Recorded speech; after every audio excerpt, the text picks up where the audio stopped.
Hola a todos. Eh, Voy a conversar con ustedes el tema de lipodistrofias.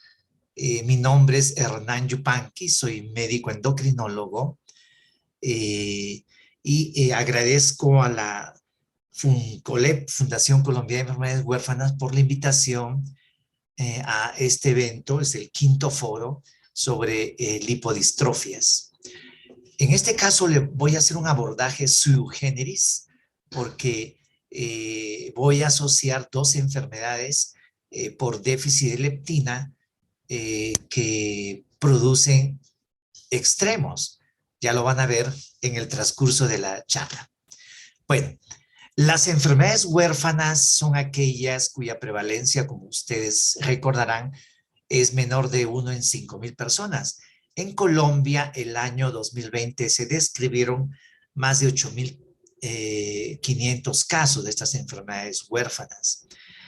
La descripción de ellas ha ido en aumento, ¿no? Se detuvo un poco en el 2020, pero por lo menos parece que está en aumento su descripción.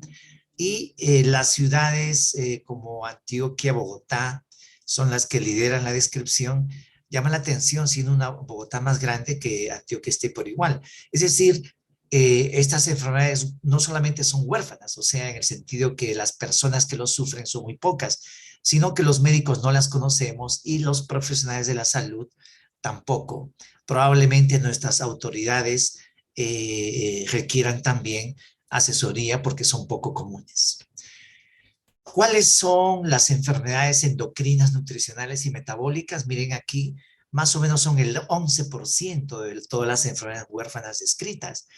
Y en este caso, el tema que voy a tocar es lipodistrofias tipo Berardinelli, que es la 213 que ven ahí. Se han descrito unos pocos casos, ¿no? 4 casos. Pero veamos, ¿qué se entiende por lipodistrofias? Es un conjunto de enfermedades que tienen en común ausencia de tejido adiposo que puede ser localizado o generalizado. Incluso puede haber acumulación patológica en algunas áreas puntuales. Desde el punto de vista fisiopatológico hay déficit de la hormona leptina y se asocia a condiciones endocrinológicas como hiperglicemia, hipertrigliceridemia, ¿no? E hígado graso no alcohólico y resistencia a la insulina. La etiología es múltiple. Entre las variedades localizadas tenemos algunos ejemplos que el nombre Bernardinelli tipo 1, tipo 2 nos va a ser común. De todas maneras, la forma más descrita es la asociada al tratamiento antirretroviral para el VIH, ¿no? Para el síndrome de inmunodeficiencia adquirida, cuando se utiliza estos inhibidores de las proteasas. Las formas generalizadas usualmente son genéticas, ¿no? Y se presentan desde el nacimiento. Países líderes en la descripción de estas enfermedades han sido Brasil y Noruega. Lo que yo aporto ahora, porque tengo un especial interés en leptina, es una parte final después sobre este tema que les va a gustar. Bueno, estas lipodistrofias, las que no están relacionadas al HIV, ¿no? Son las que quiero resaltar. Las HIV son las más comunes por estos medicamentos inhibidores de proteasa. Entonces, los que no están relacionadas al HIV es un grupo heterogéneo de enfermedades raras en las cuales el tejido adiposo está muy disminuido. Por lo tanto, la capacidad de almacenar energía y acúmulo ectópico de grasa se va a presentar. Pueden presentarse las formas monogénicas de 1 a 4 casos por millón. Las dos típicas enfermedades genéticas más comunes es la lipodistrofia generalizada congénita y la lipodistrofia parcial familiar. Entonces son los dos tipos más comunes que los cuales vamos a ver algunos ejemplos. Las adquiridas son generalmente autoinmunes, inflamatorias, por radiación, ya hablamos de los medicamentos, y idiopáticas. Estas formas de lipodistrofia generalizada o parcial, lo interesante que se pueden asociar a algunas condiciones clínicas que nos hacen sospechar, como pancreatitis, hipertiroidemia, resistencia a la insulina, que ya les comenté, diabetes mellitus, de difícil control. También puede haber alteraciones de la reproducción, alteraciones psicológicas, ¿no? Y lo más importante, que van a aumentar la morbimortalidad general, como les voy a mostrar en un estudio posteriormente. Las toponimias, es decir, cómo se conocen desde el punto de vista semiológico. Entonces tenemos el Berardinelli Seip, el Laurent Seip, el Barraquer Simons y el Dunningham Kuberley. Son nombres que hacen mención, por ejemplo, acá el Barraquer Simons, a la parcial adquirida, ¿no? Son toponimias, es decir, nombres de personas que las describieron. Esta diapositiva me la prestaron y también es otra manera de enfocarlos. Entonces acá tenemos las genéticas, las adquiridas, las parciales, las generalizadas y los 4 grupos más comunes que les decía, la generalizada congénita, que es el síndrome de Berardinelli-Seip, y la generalizada adquirida, que es el síndrome de Laurens, la parcial familiar y la parcial adquirida o Barraquer-Simons. Entonces, estas son las formas que debemos recordar. Este estudio, que es el que le comentaba, es el que hace mención al aumento de la morbilidad, ¿no? Es un estudio de seguimiento de las comorbilidades y sobrevida. Por eso que es importante para los administradores en salud saber que estas enfermedades pueden disminuir la sobrevida de los pacientes. Como les decía, se describió en Brasil, en Estados Unidos, también en Turquía, ¿no? En estas universidades. Y en la más rara es la progeroide, ¿no? Hay una forma generalizada, la forma parcial y congénita familiar. Entonces aquí tenemos todo este seguimiento, ¿no? De estas enfermedades. Aquí vemos la foto de un hermoso adipocito, porque este adipocito falla en la producción de leptina en estas enfermedades, pues es complejito, pero lo vamos a ver posteriormente. Esta foto es de la Universidad de Kioto, donde se ven adipocitos blancos. Bueno, ahora sí, en forma más objetiva, ¿no? Más gráfica las vamos a ver, porque si ponemos a describir cada uno se van a dormir en mi conferencia. Entonces, veamos esta, Berardinelli tipo 2, Bernardinelli tipo 2. Entonces, miren, son personas dismórficas, es decir, no son armónicas en su digamos, en su fenotipo, ¿no? Que el médico pueda mirar. Facies acromegaloides, prognatismos, pueden semejar pseudo-Cushing, atrofia de mejilla, miren cómo esos rasgos parecen musculosos, ¿no? Pero al final tienen atrofias de diversas partes, ¿no? del cuerpo. En este caso se presentan con hipertrigliceridemia extrema y pancreatitis y diabetes, hígado graso no alcohólico. Mencionarles que la densitometría ósea puede hacer la composición corporal. En Colombia tenemos densitometría ósea, lo único que tendríamos que pedir es composición corporal. También se puede hacer por pletismografía y estos equipos que miden composición corporal, pero el gol estándar sigue siendo la densitometría. Se encuentra que la grasa es menos del 5%. Lo normal en mujeres es de 35-40% y en hombres 30%. Imagínense acá el 5%. El Berardinelli 6, distensión abdominal, y miren las venas, están crecidas, hipertrofiadas, ¿no? Flebomegalia, para que acuerden alguno de estos signos. Acantosis nigricans, ¿no? Crecimiento acelerado en la infancia, o sea, talla alta, puede haber talla baja, miopatía esquelética, también baja estatura, fíjense lo interesante y lo variado de estas enfermedades. Desde el punto de vista fisiopatológico, ¿no? Entonces, llama la atención que se presenten, a pesar que no hay grasa, con diabetes, con hipertrigliceridemia, con hiperfagia, con hipogonadismo, ¿no? Etcétera. Y desde el punto de vista de diagnóstico diferencial, podemos tener la lipodistrofia generalizada congénita, la cual se presenta al nacimiento, o esta generalizada se puede presentar luego del nacimiento. Entonces hay que pensar en una adquirida, y si hay historia familiar, en una forma familiar, ¿no?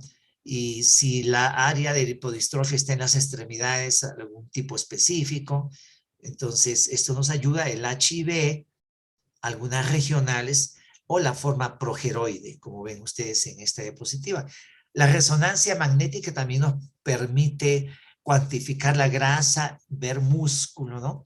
Y hacer algún alcance adicional a la densitometría ósea y composición corporal. Pero sigamos viendo algunas fotos interesantes.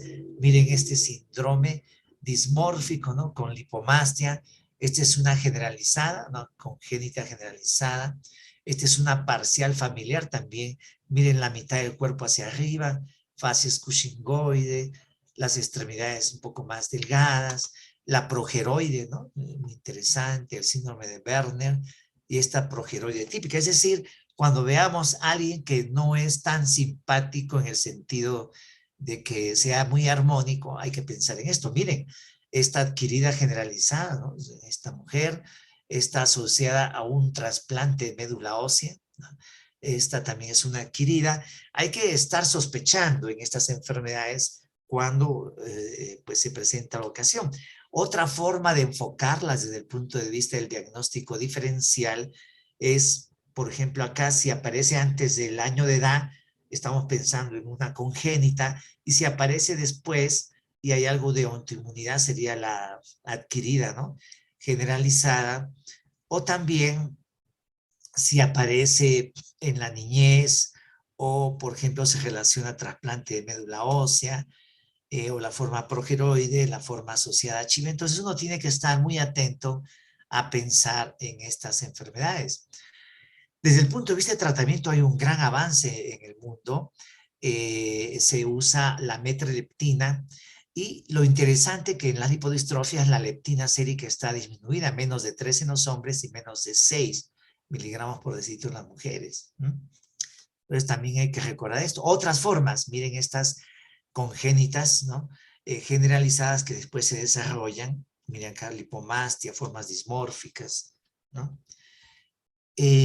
Aquí tenemos otras formas con hirsutismo, pérdida generalizada del tejido adiposo, un acúmulo a nivel abdominal y en otras zonas delgadez, son las generalizadas adquiridas.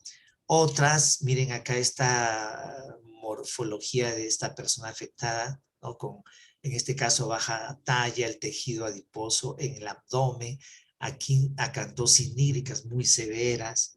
Hay que tener alto grado de sospecha. Miren acá, pérdida del tejido graso en los pies, ¿no?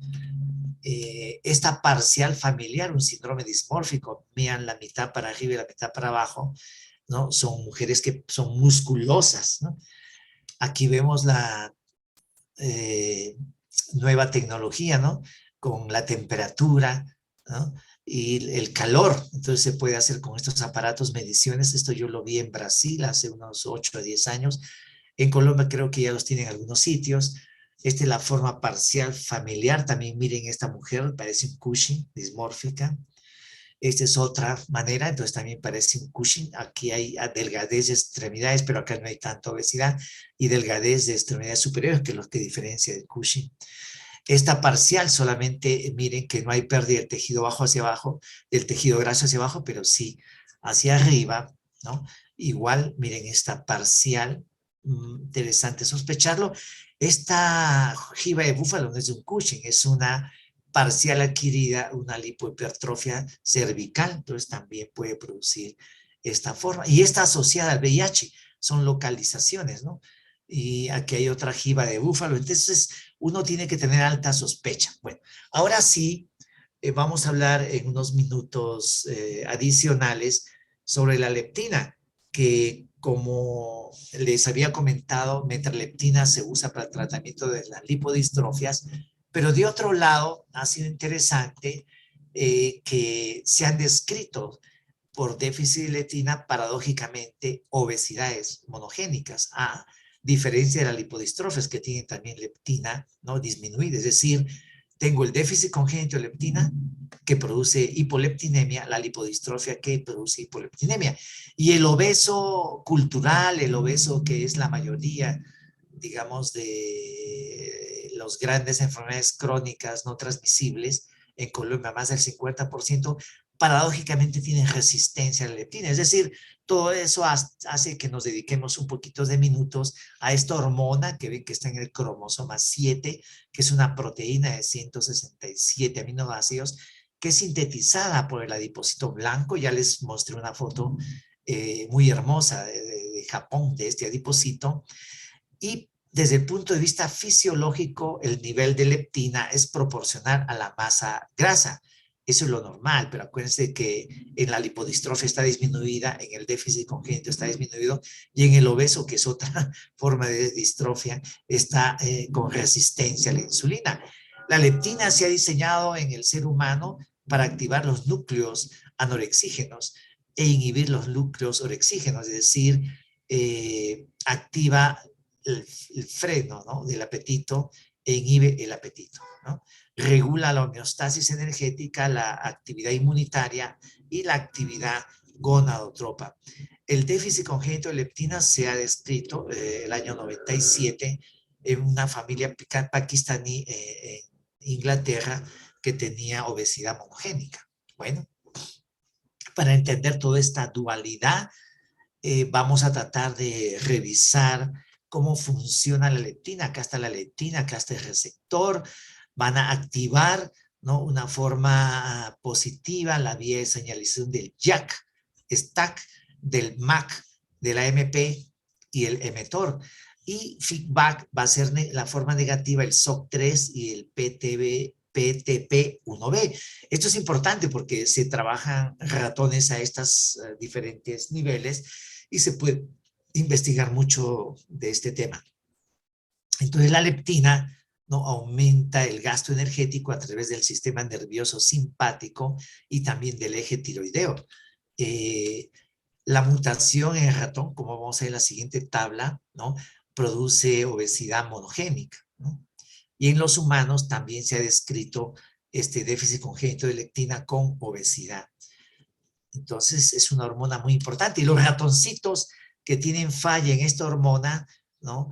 Aquí tenemos el ratón OBOB que falla leptina sérica y es obeso. Y el ratón DBDB que produce diabetes tipo 2 tiene falla en el receptor de leptina, no en la molécula de leptina, sino en el receptor. También da obesidad, pero acá sí la leptina está alta, aquí la leptina está baja. Es decir, esto se los traigo porque es interesante su estudio. Y también se ha descrito ratoncitos con la falla del STAC3, que es una de las vías, ¿se acuerdan? Inhibitoria, por lo tanto produce obesidad. Es decir, el campo es sumamente interesante para poder estudiarlo. Aquí les presento un trabajo que hice con un grupo colombiano amplio, donde describimos las primeras 2 pacientitas con déficit congénito de leptina y mutación en su cromosoma 7 y que producían obesidad monogénica. Acá está la primera paciente, aquí la segunda, obesina 2 y obesina 1. Obesina 1 fue operada de cirugía bariátrica y a los 6, 8 meses que había sido operada volvió a subir de peso y a recuperar todo el peso.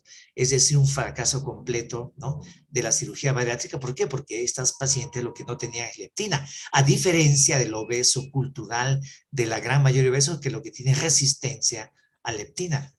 Entonces, aquí se presenta todo nuestro grupo y para que vean la evolución, aquí, perdón, antes de ver la evolución, la falla puntual, ¿no?, en esta timina, ¿no?, es muy puntual, es monogénica la falla, lo que hace que la leptina sea disminuida en sangre y sea anómala y se mida en forma muy baja. Es decir, estas enfermedades asociadas a la disfunción del metabolismo de la leptina son modelos clínicos sumamente interesantes que nos hacen pensar en una paradoja de la biología del tejido adiposo. ¿Por qué es una paradoja? Porque tengo enfermedades con un fenotipo totalmente extremo, ¿no?, de obesidad o lipodistrofias con disminución de leptina. Y el obeso cultural, el obeso que es la mayoría de la población colombiana, tiene resistencia a la leptina. Es decir, es una forma sumamente interesante para el estudio de enfermedades huérfanas, para el estudio de los genetistas, de los endocrinólogos, de los pediatras, de los médicos interesados en estos temas. Y puntualmente sobre las lipodistrofias, entonces es un conjunto de enfermedades que involucran distribución del tejido graso en forma general o en forma parcial, originando atrofias del mismo, con disminución de leptina sérica y alteraciones metabólicas asociadas.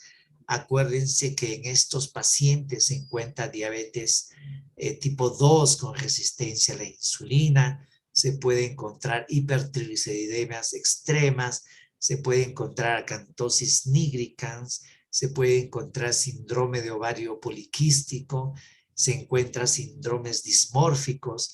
Si esta falla en la distribución de la grasa aparece antes del año, hay que pensar en las formas congénitas, ¿no?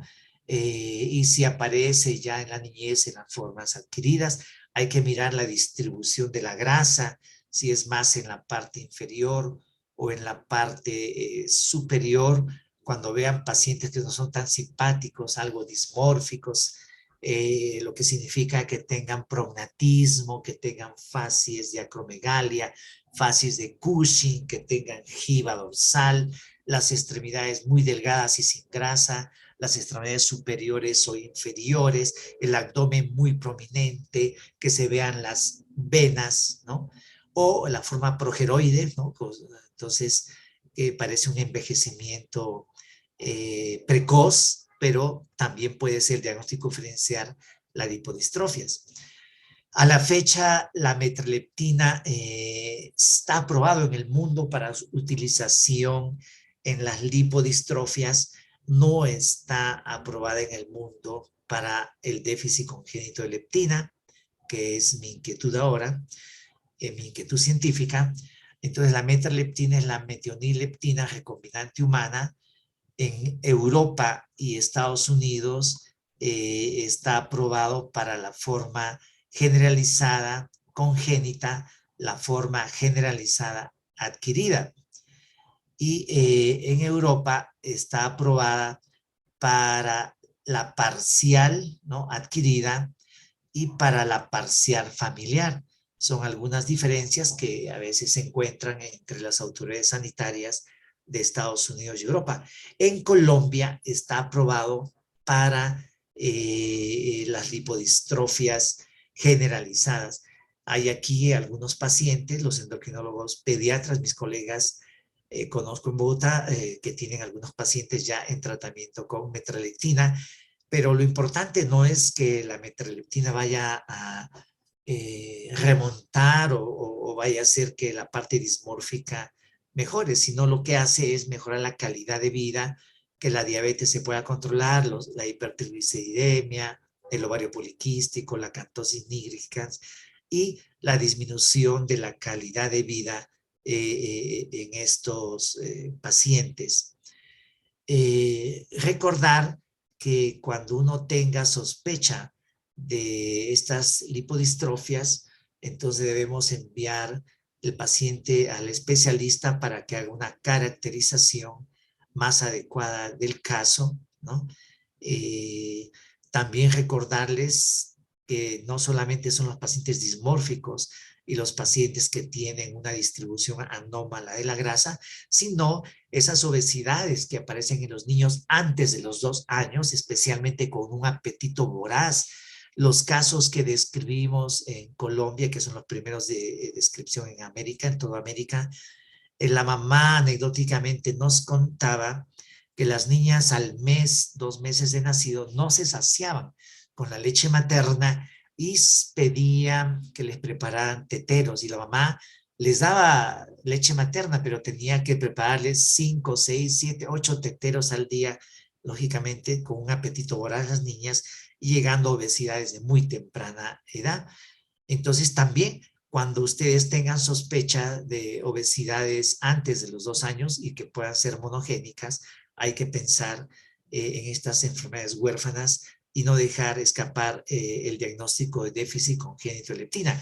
Entonces, remitir al especialista para tanto las lipodistrofias que causan los síndromes dismórficos y la atrofia de la grasa con asociación de diabetes, hipertensión, ovario poliquístico, etcétera, síndrome metabólico, resistencia a la insulina, y las obesidades de aparición antes de los 2 años que pueden dar enfermedades, obesidades genéticas. Esta poesía la dice un paisano mío, César Vallejo, que no es el colombiano, que dice: hay, hermanos, muchísimo que hacer, especialmente en el campo de las lipodistrofias. Muchas gracias, este es mi correo. Si tienen algún paciente con sospecha de lipodistrofia, me escriben y con todo gusto nosotros lo podemos ver y tratar de diagnosticar. Como les comentaba, tenemos un especial interés por estas 2 enfermedades huérfanas, y en el Día Colombiano de las Enfermedades Huérfanas y en este 5º foro del año 2022 de FUNCOLEP, la Fundación Colombiana de Enfermedades Huérfanas, agradezco la invitación, y si tienen preguntas me escriben al correo, ¿no? O estoy dispuesto a contestarlas cuando se dé la oportunidad. Muchas gracias por su tiempo.